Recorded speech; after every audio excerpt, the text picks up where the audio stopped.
Hey guys, welcome back to another video here on Ruru's Rings. This week is our very first official video in our Jesus, Java, and Jewelry series. So what does that entail? I have been thinking about this series for a little while. I've actually mentioned it in 2 videos prior to this one. I had really thought about wanting to make a series for my channel that people can look forward to viewing, but I haven't really thought exactly how I wanted to do it. I really want to have a strong direct root of my faith in my business, and I want to be able to share it as much as possible while also still discussing jewelry. I decided that I would make this little series called Jesus, Java, and Jewelry, where we would open up with a little bit of scripture, discuss that for a little bit, maybe ranging from like 2 to 5 minutes long, maybe a Jesus moment that I've had in the week, prayer request, stuff like that, something relating to walk with faith, being a Christian, and sharing that with you guys. The next portion of the video would be me discussing the jewelry topic of the week. This will pertain to the vast majority of gemstones, jewelry, styling. You know, there's so much that you can cover in these kind of videos, so why not have it be the series? And I will be doing this all with a Java in hand, and I will be showing you the Java of choice that week. So with all of that being said, let's get into the video. So 1, we have a little friend here today. She's a little distracting, but what can you do? 2, I do apologize for the difference of formatting for this video. I left all of my SD cards, flash drives, adapters, everything that I need to make and edit a video at my boyfriend's house. We do long distance, and left it at his house. So he'll be coming here this next week. We're going to be going to a 21 Pilots concert. So very excited. I've always wanted to go see them in concert, so very excited for that.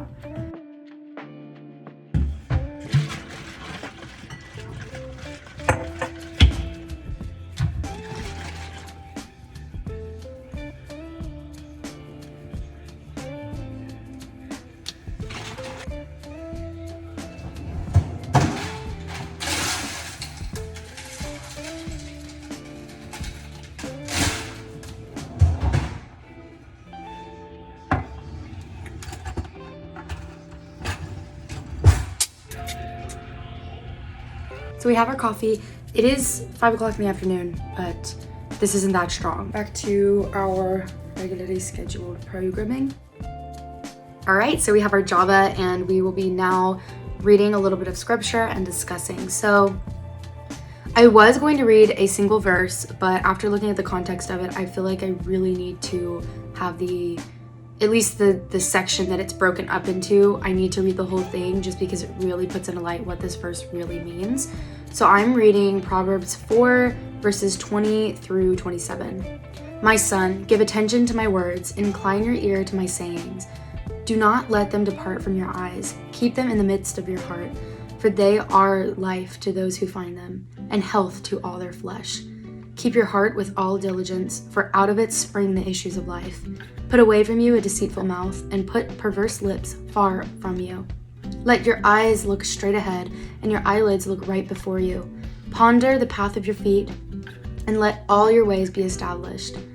Do not turn to the right or to the left. Remove your foot from evil.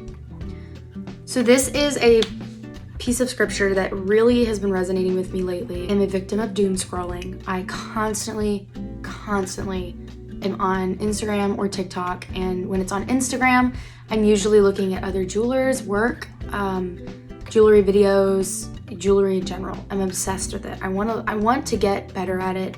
It's something that really consumes my mind. And I find myself to be very jealous and envious of jewelers that are a lot better than me and a lot more skilled. I find myself envious of people who have more tools than me and have a workshop and have tons and tons of sales and have such success in their business when I do not.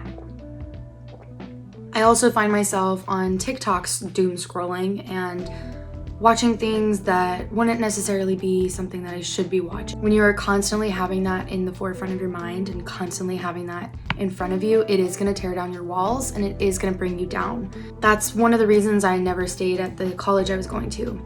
I was going to a college where I was in school for metalsmithing, and I found it very hard to find friends of the same values as me. A lot of the people in my classes were very outright against what I believed and what I stood for as a person.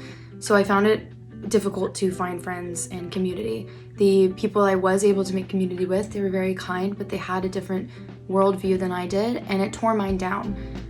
I then decided it was best if I didn't go back, even though it was my passion to go into metalsmithing.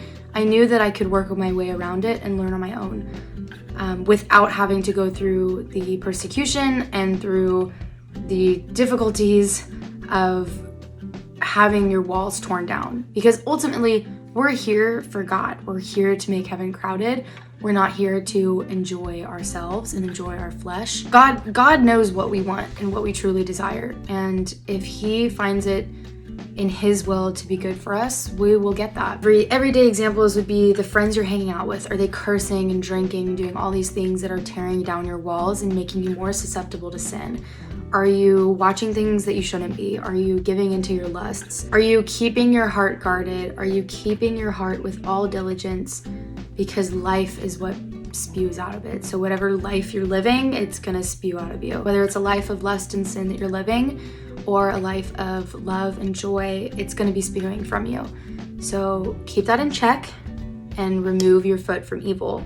So if you, another verse that comes to mind reading this is talking about gouging your eyes out if they cause you to sin, or cutting your hand off if it causes you to sin. These are things that are very serious. If your right hand is causing you to sin and it's saying to cut your right hand off, then you realize like how like detrimental that is. Like, oh my gosh, I'm supposed to cut my hand off if I'm to sin. Like, you need to cut it off at the source. If you are giving into doom scrolling and being envious and jealous and you know, greedy and anything like that, cut it off at the source. Take some time away from Instagram or TikTok. For me, it's a decision that I'm not necessarily ready to make, just because, you know, I have a small business. My whole thing is that I need to be pushing my small business and pushing it out there for people to see so that I get business.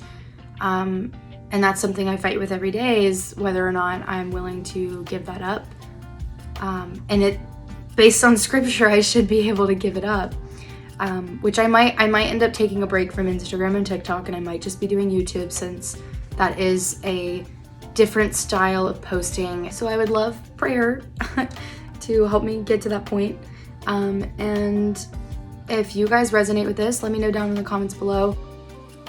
Our next segment would be our jewelry topic of the day, and that topic would be how to start wearing jewelry for men and women. So a couple weeks back, I had made two videos discussing about everything you need to know before buying quality jewelry, both metals and gemstone edition. So now that you have a good understanding of the jewelry that you would be wanting to buy, how are you supposed to wear it and how are you supposed to style it? And what are you supposed to buy? There's honestly so much to discuss for this topic. I'm gonna try to keep it short and simple, just so it's not a super long video for you guys. Truly, if you're building a jewelry wardrobe, it's not like you just walk into a store, see something, and just buy it. When you are taking the time to build a wardrobe, you really want to put in the time to figure out the pieces you wanna buy before just going in and buying. Does that make sense? So this is really, you know, if you're really trying to elevate your jewelry game and get pieces to last lifetimes, you know, jewelry is an expensive item, but it's an investment. It's not just a waste of money. It's an investment because it lasts you a very, very long time, especially if you buy good quality. It truly is like building a wardrobe. You want to start with the basics and work your way there. So you have to ask yourself some questions. Are you gold, silver, rose gold, platinum? What type of color metal are you thinking of? So what color tone is best suited for you? Are you a warm toned, cool toned, red toned, translucent? The color of jewelry you wear can have an effect on how you look. It's like the color theory. Certain colors look best on people, while that same color might not look the best on someone else. I find that when it comes to jewelry, that shouldn't be something that you care about. You should be wearing jewelry because of how it makes you feel. Jewelry is an expression. At least that's how I see it. Jewelry makes me feel confident. It's an expression of my art. Jewelry is wearable art. Whether it's an engagement ring or a statement piece, it is a piece of art. Especially when it's handmade, because that definitely would make it wearable art for sure. So truly, you shouldn't have to worry about your color palette and what it looks like on you.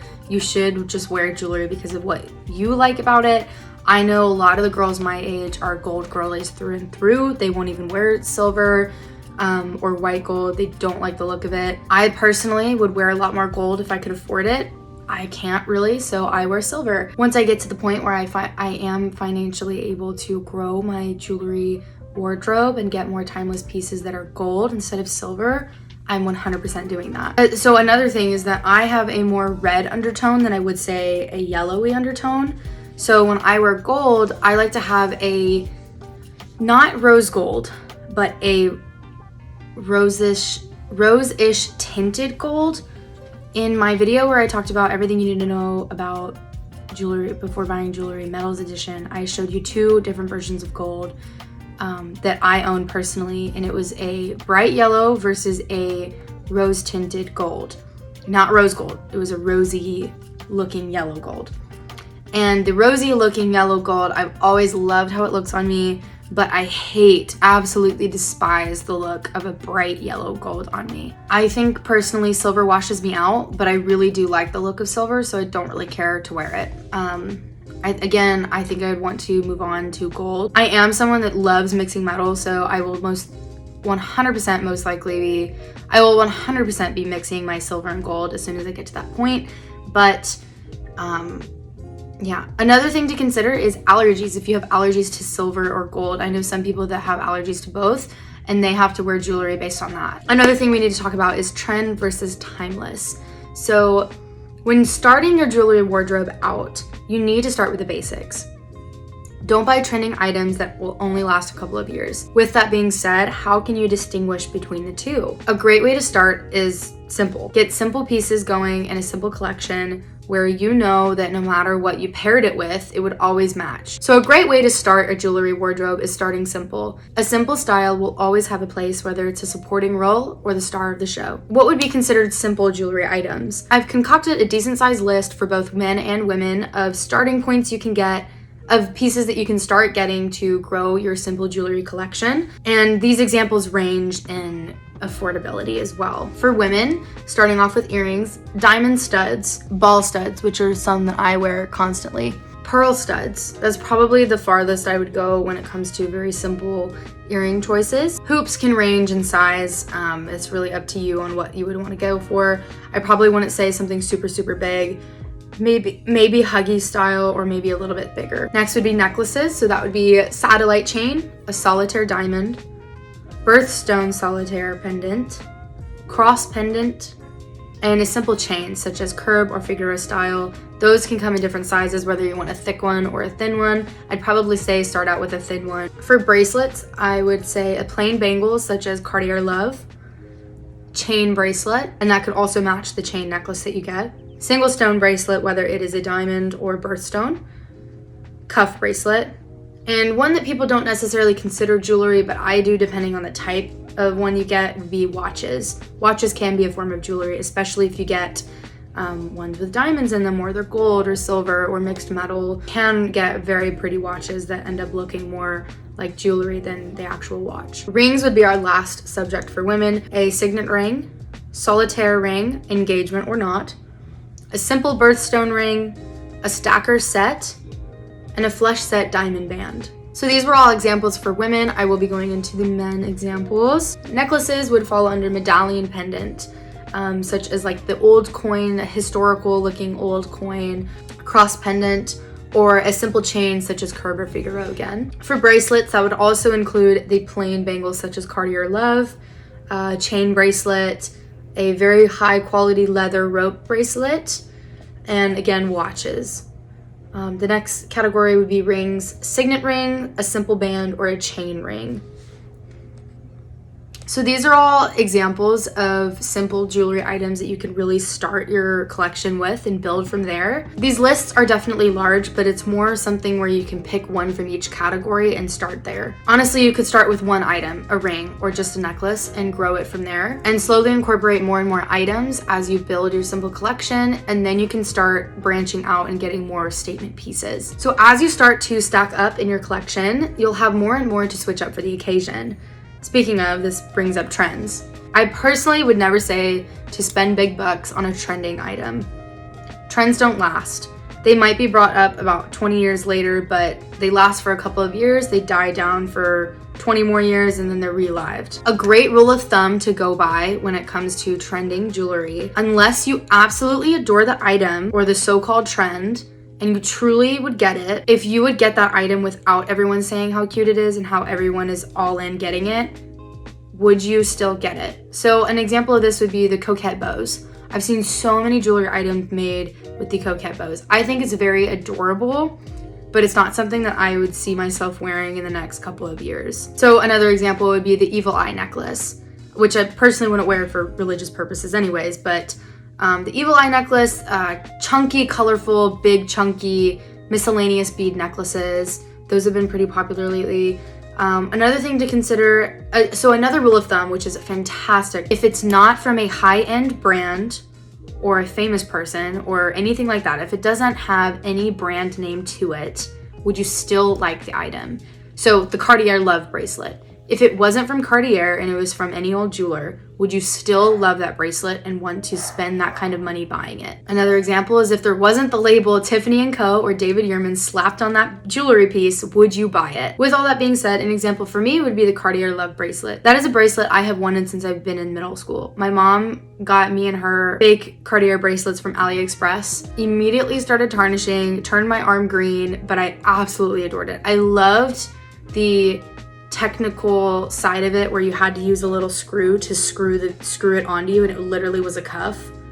Like it would stay on you unless you had the screw to unscrew it. I absolutely adored. I'm very hard on my jewelry, and knowing that I literally had to screw in this piece to keep it on and it's not gonna go anywhere, that was so relieving for me. And so I ever since then, I have always wanted a Cartier Love bracelet.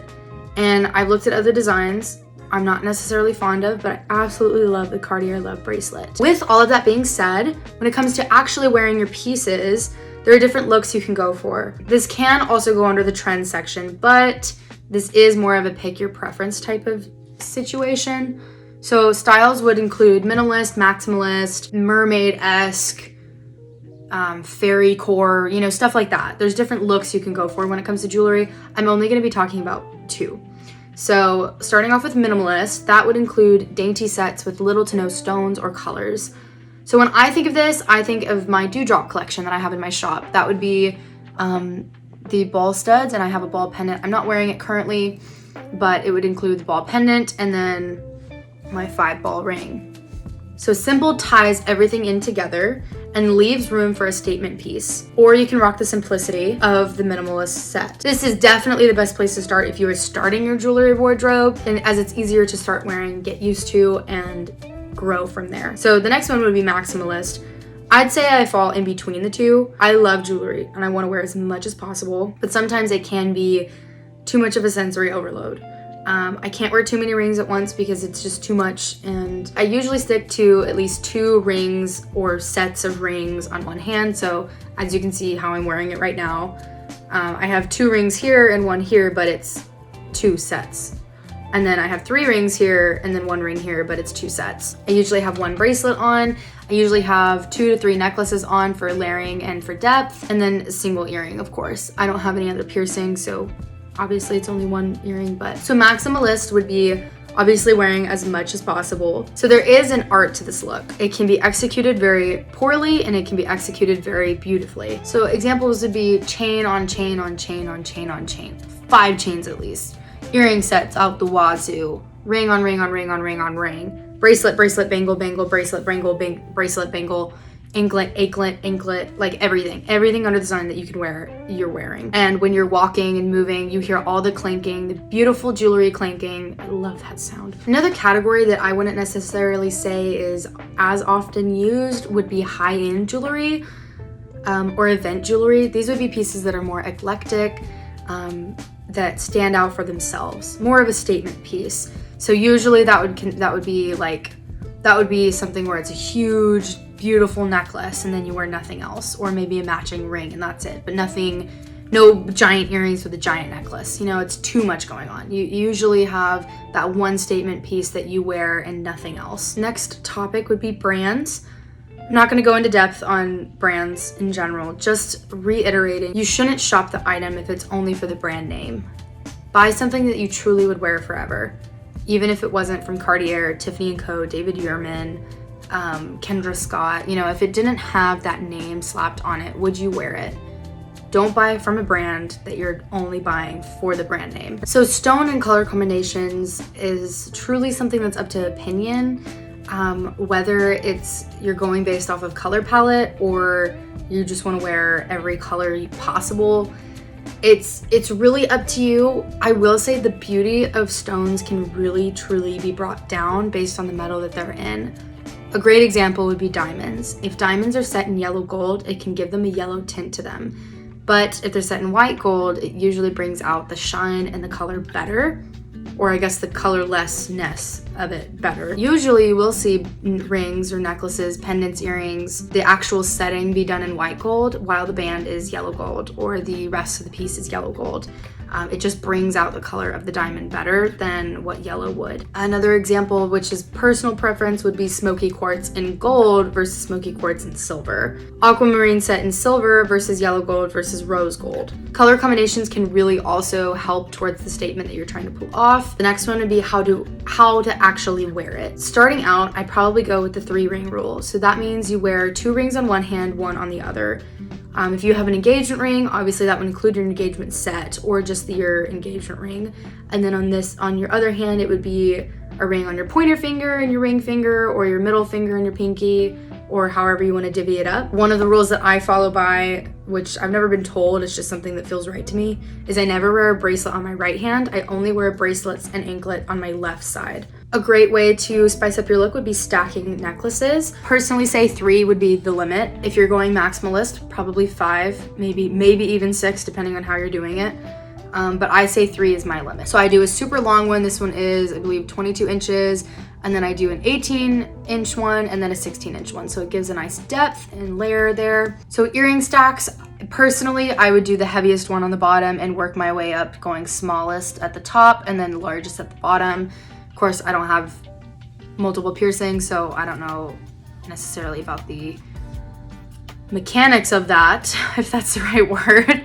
But yeah, for men, I'd probably say 1 to 2 chains as the maximum. 1 being a medallion pendant or a cross pendant, and then 1 being a regular chain. And then maybe a chain on your wrist that matches the chain you're wearing. And I'd probably say maybe 2 rings max. You probably could follow the 3-ring rule, especially if you're married as well. For high-end pieces, it truly depends on the piece. But personally, if you're wearing statement earrings, don't go with a necklace. If you're wearing statement necklaces, don't go with a statement earring. It can cause a cut-off look. So if you're wearing a super, super chunky necklace and then you're adding on super, super chunky earrings, it can be a lot going on and it can really cut your person off. Especially based on the neckline of the dress you're wearing or the blazer or whatever you're wearing. Again, it's truly all up to personal opinion. I'm not telling you have to do this. If you find a better way that works best for you, it makes you feel the most comfortable, do that. Because again, jewelry isn't a show of expression. It's wearable art. You wear it how you want to wear it. So that concludes our video of how to wear jewelry for men and women. I hope you guys enjoyed this very first official episode of Jesus, Java, and Jewelry. I've enjoyed a lot. Sitting down at my desk and talking has really put me in the mood to make some jewelry. I have some pieces I'm working on.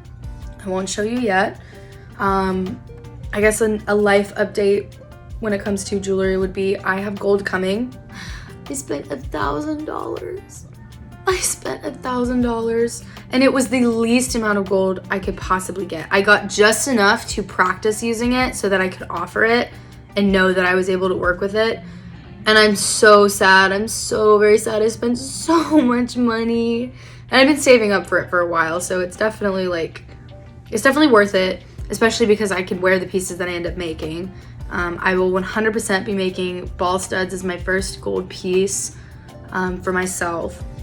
And I'll be photographing them and offering them on the website and everything like that. But yes, I ordered gold, so I'll be practicing with it. And I think it's coming this upcoming week, and I'll be practicing it with the next week. I'll probably make a video doing so. Yeah, I'll actually be able to offer gold. And I know a lot of people, I know so many people that say that they would buy from me if I offered gold, but I just haven't been able to financially. I hope you guys enjoyed this video. If you like this kind of segment and kind of series, leave a comment down below and let me know. That would really encourage me to continue this series. I hope you guys enjoyed this video and it helps you with your journey in jewelry buying, jewelry wearing, etc., etc. I hope you guys have a great day. God bless you. I love you guys so much. Please like, comment, subscribe if you do feel so inclined, and leave any prayer requests or anything down below in the comments. I'll see you when I see you. Love you guys. God bless you guys. Bye. Mwah.